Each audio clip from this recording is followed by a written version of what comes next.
एक गांव में दयालु नाम का लकड़हारा रहता था। वो जंगल की लकड़ी काटकर बाजार में बेचता था और उससे जो भी पैसे मिलते थे उसे वो खुशी खुशी गुजारा करता था। एक बार दयालु लकड़हारा हमेशा की तरह जंगल की लकड़ियों को काटकर बाजार में बेच रहा था।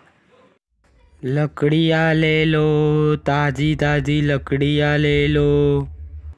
लेकिन उस दिन उसका पूरा दिन ऐसे ही बैठे बैठे बीत गया और उसकी एक भी लकड़ी नहीं बिकी। दयालु उस दिन बहुत ही ज़्यादा दुखी हो जाता है। वो अपने मन को संभालते हुए बोलता है, शायद आज बाजार में ग्राहक नहीं आए होंगे, इसलिए मेरी लकड़ी नहीं बिक पाई। कोई बात नहीं, अगले दिन बिक जाएगी। वो ऐसा कहते हुए घर चला जाता है।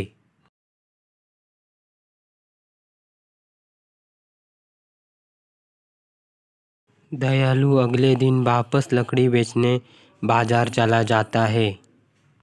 लकड़ियाँ ले लो, सूखी सूखी लकड़ियाँ ले लो। लेकिन उस दिन भी समय ऐसा ही चला जाता है और एक भी लकड़ी नहीं बिक पाती है। तो उस दिन दयालु बहुत दुखी हो जाता है और वो उदास होकर कुछ सोचने लग जाता है। तो तभी उसका दोस्त सामने से गुजरता है और उसे देखते हुए बोलता है, क्या दयालु, कैसे हो? सब बढ़िया है ना? इतना मुंह लटका के क्यों बैठे हो और अभी भी तुम लकड़ियों का व्यापार कर रहे हो क्या?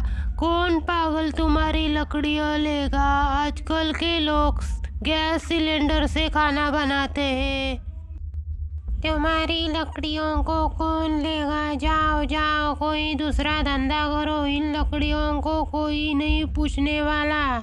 जाओ जाओ, कोई दूसरा धंधा करो। पागल कहीं का, अभी भी लकड़ियाँ बेच रहा है। गैस का जमाना आ गया है। दयालु अपनी दोस्त की बात सुनकर और भी ज़्यादा दुखी हो जाता है और दयालु मन ही मन रोने लग जाता है और रोते रोते पूरी रात हो जाती है और पूरे बाजार में सन्नाटा छा जाता है।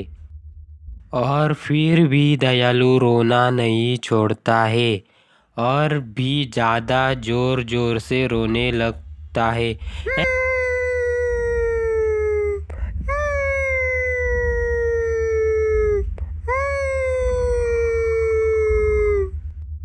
तभी उसके सामने से उससे भी तेज रोने की आवाज़ सुनाई देने लग जाती है।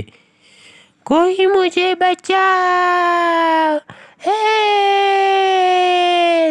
कोई मुझे बचाओ! हेल्प!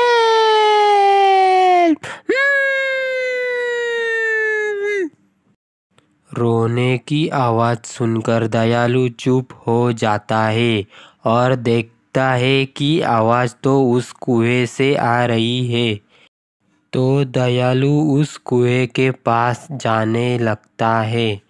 कुएं के पास पहुँचने के बाद जब दयालु कुएं के अंदर झांकता है, देखकर सन्न हो जाता है कि रोने की आवाज़ कोई मामूली इंसान की नहीं थी, बल्कि रोने की आवाज़ एक भूत की थी जो ज़ोर ज़ोर से अपनी मदद के लिए रो रहा था।